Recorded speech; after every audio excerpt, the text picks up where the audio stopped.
Hola. Buenas tardes. Good afternoon. It's an honor to be here. So before we talk a little bit about careers, I have a confession to make, which is the way this talk is going to go is completely different the way I originally planned to work about it. So I need your permission to go in a very different route. So let me explain. When we were working with the HITEC team on having the opportunity to talk to you, we decided that after speaking so much about technology, a very different topic is for Maria and I to have a chat on careers, right? And what's going on and how will that work. So we thought it was a great idea. And I put my best effort, my slides, package my content. But I have a deal with a series of great storytellers, young people that are in the company, Latinos and Latinas, that I mentor on career. And I'm like, hey guys, I'm preparing this presentation, I have this opportunity, why don't you give me feedback, right? Expecting the feedback to be like, it's great, thank you, this is what we've been talking about, it's gonna be awesome, right? And pretty much what I get back is, well, it's great if you're gonna write a book. So actually, it's quite boring. Just don't do that. Great. So once I pick up my ego and went through the sorrows, pretty much what they told me is, hey, I don't think people want to pick up stuff that is useful, that they can get in a seminar, they can get in a book, or they can get somewhere else. I think that what people really want, if I'm sitting in the audience, I want to know what worked for you. So I reflected on that and say, well, look, I've never done it that way before, but in the spirit of learning and trying different things, I'm going to be with my HITEC family, so why not? And that's the way that we started this talk, which is thinking about why not have a different approach and talk about things that are maybe personal. Disclosure is my history, is one experience. By no means I think this is an absolute truth or anything. I just hope it can give you some pointers, inspire you to do your own journey, to go through your own journey. And if you want to chat about it, I'm very happy to have a coffee and talk about it afterwards. Is that a good deal? Do I have your permission? Great, thank you. So the way I kind of went then on what to say was to go and say, okay, what are the people that I care the most in the world? Or my family, my kids. So if I ever going to have the talk with my kids around work, what would I say? And that's kind of the way I went about it. And again, I went and asked myself, why? Lots of times. Why? Have you heard about this technique, right? Ask 5 times why? Yep?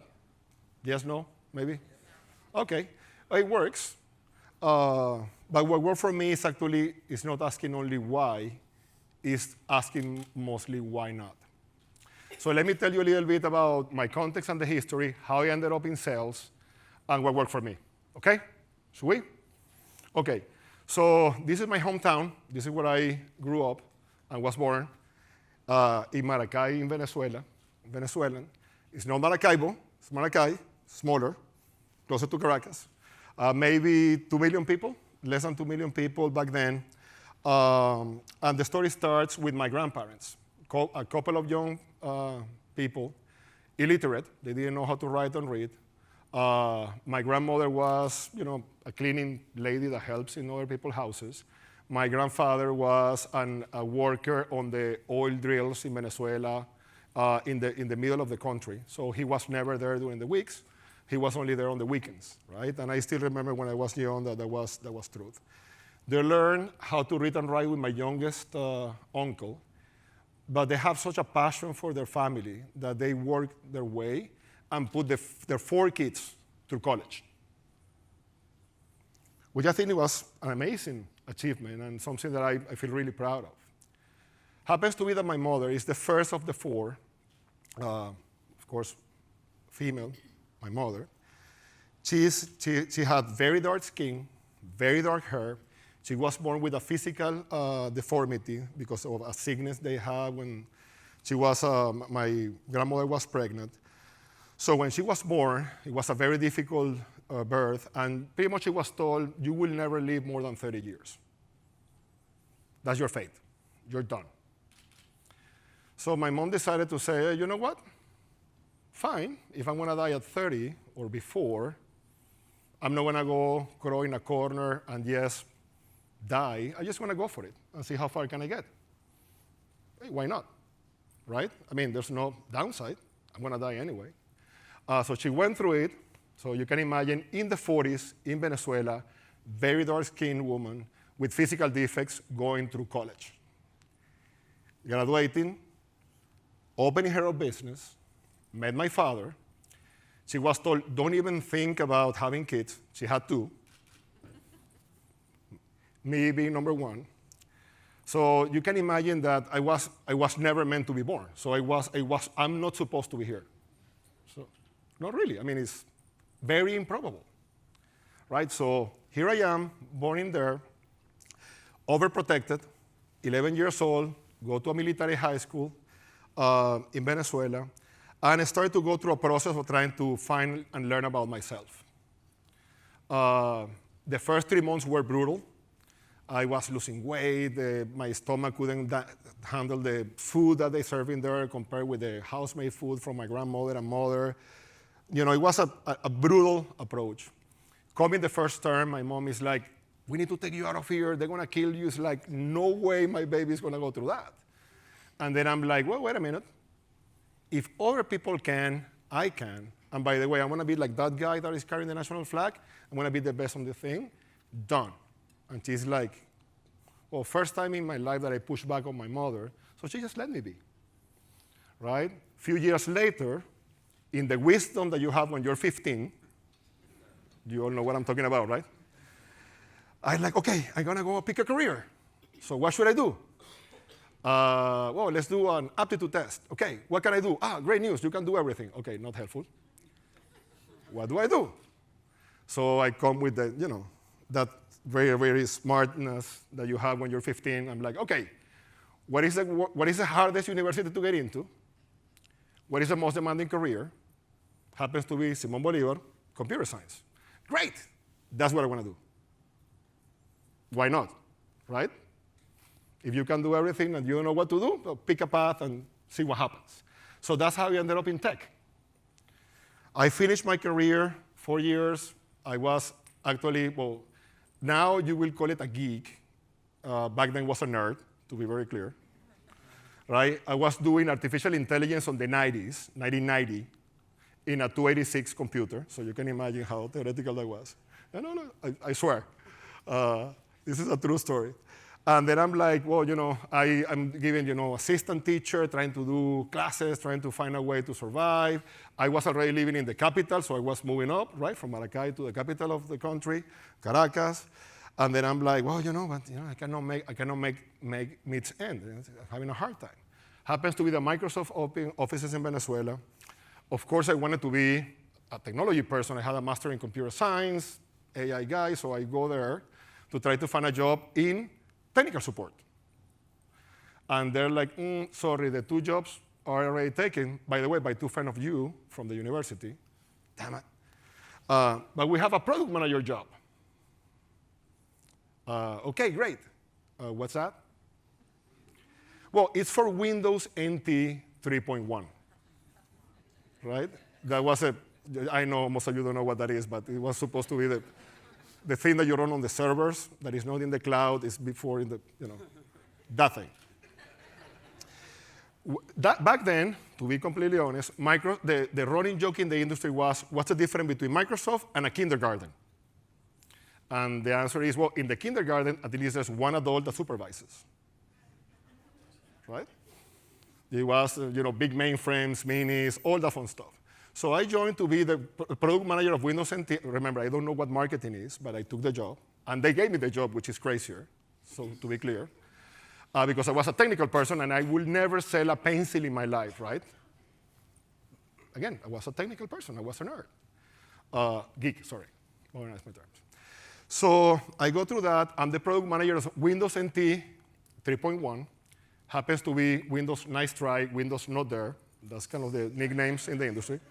Again, all true stories, only anecdotes. But I was in love with the tech. I fell in love with the team. And that started an incredible journey. And a few $1 billion later, here I am running a global sales force,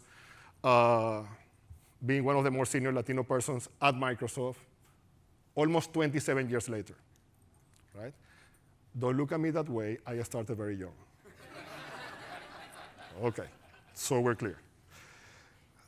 And then I'm like, wow, that's a very improbable journey. Do you agree?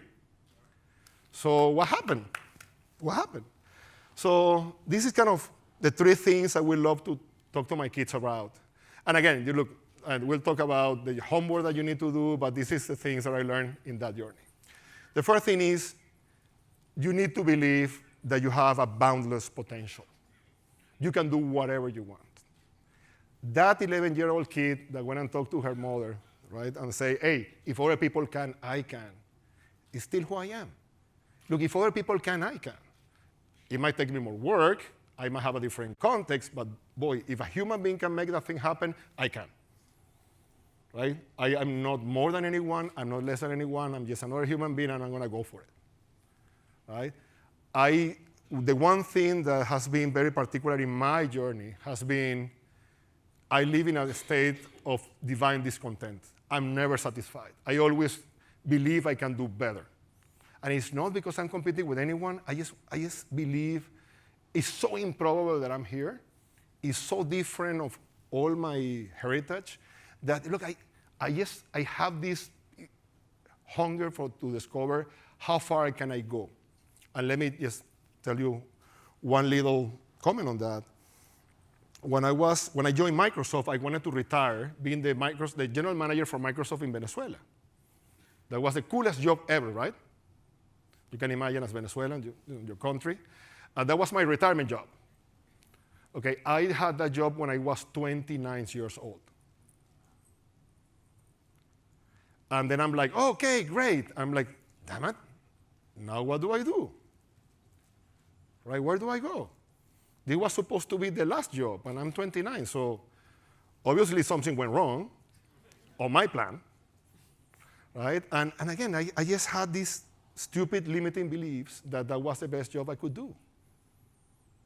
So the other, in this spirit, the other big thing that I truly embody is that we should use our Latin blood, fire, and ethics to be just a bunch of, corporate wedding crashers, igualados. People ask me, hey, how do you go and have this, career and make with these people? And I'm like, hey, they're just humans. If I'm thinking ready to show up in a meeting and add value, I don't care if they are super execs or have 3 levels above where I am. I'm going to sit down and have a conversation with another human being. Right? And I'm going to do my best job to prepare. If other people can, I can. I'm going to go in there, and I'm going to prove myself that I'm ready for that job. I don't want to wait for the title to come for me to behave. I'm going to just become. And the title will come, the opportunity will come, I don't care. I have the potential, I want to go after my potential. No one will tap and stop me from going after that. The second learning is, instead of operating from fear, is trying to look at what the opportunity is. And that's where asking why not is so important.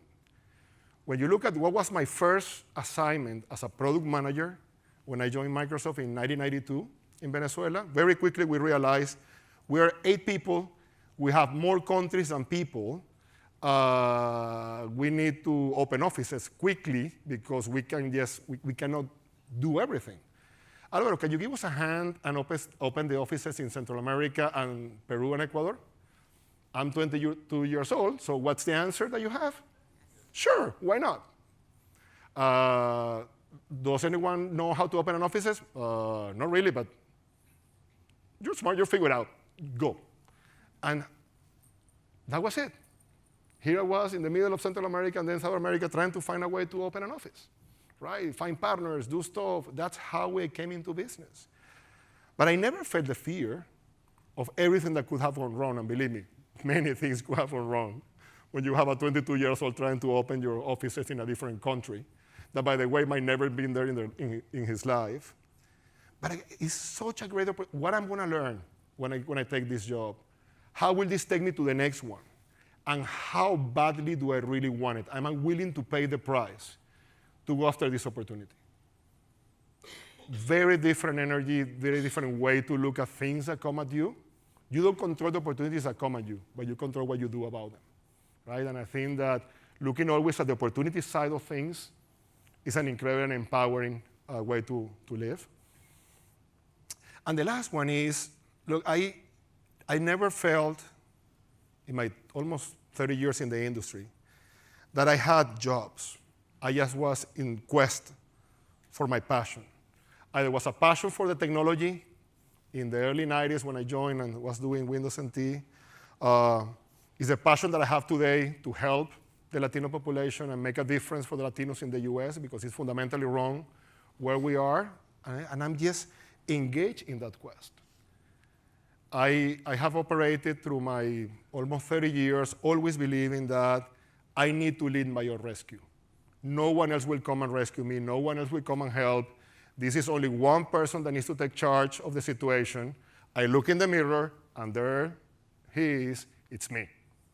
Right? You gotta take the lead. When I have a conversation with people that I really care about and say, you know what? You either love it or you change it. But you should never be a victim. Love it or change it. It's very simple, right? And I think that the more you go after things that really passion you, the energy that needs to drive you is a positive energy, so you run to opportunities. You don't run from your present. People can smell fear miles away.